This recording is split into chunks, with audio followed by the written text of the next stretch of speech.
उसके बाद 10 मार्च को मतदान किस तरह से देखते हैं, क्या कहना चाहेंगे जनता से? सबसे पहले मैं उत्तर प्रदेश की जनता से अपील करना चाहता हूँ कि ज़्यादा से ज़्यादा मतदान करें, और जितना ज़्यादा मतदान होगा हमारा लोकतंत्र उतना ही मजबूत होगा। लोकतंत्र को मजबूत करने के लिए ज़्यादा से ज़्यादा लोग वोट करें, और साथ ही साथ ये 7वें चरण का चुनाव है, पूर्वांचल के क्षेत्र का चुनाव है। पूर्वांचल का अभूतपूर्व विकास हो, उसके लिए एक एक वोट जनता डाले। आपने इतना लंबा चुनाव देखा, अब बिल्कुल लास्ट में आ रहे हैं, आप कैसे इसको देखते हैं और अब आप किस उम्मीद तक पहुंच रहे हैं, क्योंकि आप 3 दिन बाद रिजल्ट किए?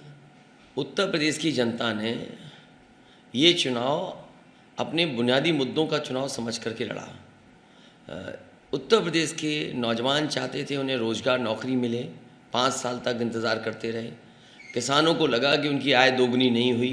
पुरानी सरकार ने ये भरोसा दिलाया था कि आय दोगुनी होगी, लेकिन आज जब किसान अपने आप को देखता है तो खाद नहीं मिल रही है, डीएपी गायब थी, कीटनाशक दवाइयाँ महंगी हो गई, गन्ने का भुगतान नहीं हुआ, आलू उनका सड़ गया, कोल्ड स्टोर को सपोर्ट नहीं दिया, सरसों का तेल महंगा हो गया, सरसों की कीमत नहीं दी। तो ये तमाम सवाल जो किसानों के और नौजवानों के और व्यापारियों के थे, उन सवालों पर, बुनियादी सवालों पर चुनाव हुआ है। मैं जनता को बधाई देता हूँ कि लाख कोशिश करने के बाद भी जनता ने अपनी बुनियादी समस्याओं पर ही मतदान किया है। सर, एक चुनाव में 7 मार्च आज हो गया, जो प्रचार का दौर चला है, जो लोग कह रहे थे कि इससे पहले कि अक्टूबर तक कि समाजवादी एग्जिस्टेंट में नहीं, लेकिन आप जैसे नवंबर में आए, जो रैलियों का दौर शुरू हुआ, रथ यात्रा हुई, तो वो चुनाव एक बाइपोलर की तरफ बढ़ गया। किस तरह से देखते हैं, कितनी रैली और कितना है, और ये कितना महत्वपूर्ण रहेगा इस पूरे चुनाव में? मैं सबसे पहले जनता का धन्यवाद दूंगा जो जन समर्थन हर कार्यक्रम में मिला, और इसकी तैयारी कोई एक दिन में नहीं हुई है। मुझे याद है कि समाजवादी पार्टी ने लगातार प्रशिक्षण शिविर चलाए थे। उन ट्रेनिंग कैंप्स के माध्यम से कार्यकर्ताओं को बुला करके ट्रेनिंग दी गई थी, और कई बार कार्यकर्ताओं से 1-to-1 मुलाकात का ही परिणाम है कि समाजवादी पार्टी का कार्यकर्ता अपनी जिम्मेदारी को समझते हुए उसने जिम्मेदारी निभाई और जनता के बीच में समाजवादी पार्टी की बातों को बताया। और मुझे खुशी है इस बात की कि चाहे वो समाजवादी पूर्वांचल एक्सप्रेस रहा हो, जो समाजवादी सरकार में जगह जगह मेडिकल कॉलेजेस बन रहे थे, एम्बुलेंस की जो सर्विसेज थी, डायल 100 में जो खामियां नज़र आईं, शिक्षा 3 साल की चौपट हो गई, फ़ौज में भर्ती नहीं हुई, और जिस तरीके से नौकरियों को जो परीक्षाएं हुई, एक परीक्षा के बाद दूसरी परीक्षा रद्द होती गई, पेपर आउट हुए। सरकार जानबूझ करके रोज़गार, नौकरी नहीं देना चाहती थी, और नौजवान जिस तरीके से अपमानित हुआ, समय समय पर यहाँ मांग लेकर के लखनऊ आए, वो अपमानित होकर के गया, उसके साथ व्यवहार खराब हो। ये तमाम सवाल हैं जिनका जवाब भारतीय जनता पार्टी की सरकार के पास नहीं है।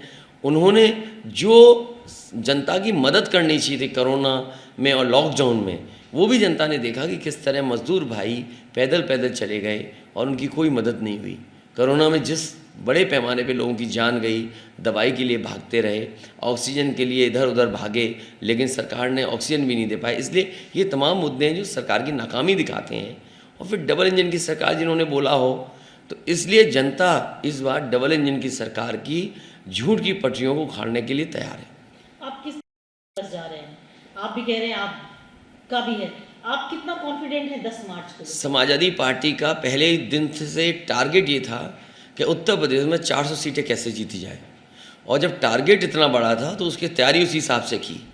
मुझे खुशी है कि जहाँ जहाँ समाजवादी पार्टी ने गठबंधन किया, उस गठबंधन के सहयोगी दलों को समर्थन मिला, चाहे वो आरएलडी का गठबंधन रहा हो, चाहे ओमप्रकाश राजभर जी का हो, संजय चौहान को साथ लाए, महान दल को साथ लाए, अपना दल कमेरा रहा, या अन्य दलों को जो साथ लाने का काम हुआ उसको समर्थन मिला है। मुझे लगता है कि जो टारगेट था 400 का, उसके लिए मेहनत हुई है, तो कम से कम 300 सीटें तो गठबंधन जीतने जा रहा है। ये कहा जा रहा था कि बड़ा डिसाइसिव, आपके हिसाब से इतने बड़े पूरे चुनाव में कौन सा ऐसा फैक्टर होगा जो आपको लगा वाकई बहुत डिसाइसिव होगा और आपके लिए वो आपके पक्ष में जाएगा? बीजेपी के लोगों ने जो नौजवानों को धोखा दिया और किसान को धोखा दिया, ये 2 चीज़ें निकल कर के आईं कि किसान जान गया कि काले कानून से उनकी ज़मीन छिन जाती, एमएसपी नहीं सरकार दे पाई, बिजली महंगी कर दी, खाद समय पर नहीं दे पाए, DAP समय पर नहीं, तो क्या तैयारी थी किसान के लिए, और वो भी डबल इंजन की सरकार जिसने मंडी के लिए कहा हो 1 लाख करोड़ रुपए देंगे, लेकिन उत्तर प्रदेश की सब मंडियां बर्बाद हो गई। जो लोग कह रहे थे कि बेसिक शिक्षा अच्छी होनी चाहिए, शिक्षा पूरी चौपट हो गई, शिक्षकों की कमी है, स्कूलों को चला नहीं पाए ये लोग, ये तमाम दिखाई दिए हैं। और फिर बड़े बड़े सपने दिखाए कि इन्वेस्टमेंट आएगा, 4 लाख करोड़ के MOU हुए, उसके बाद डिफेंस एक्सपो को लेकर के काम कहा गया कि मिसाइल्स बनेंगी यहाँ पर, बम्स बनेंगे यहाँ पर, लेकिन जब आप ज़मीन पर देखते हैं तो कहीं इन्वेस्टमेंट नहीं आया। वो तमाम बम वाली बातें, मिसाइल वाली बातें केवल बातें रह गई। सर इस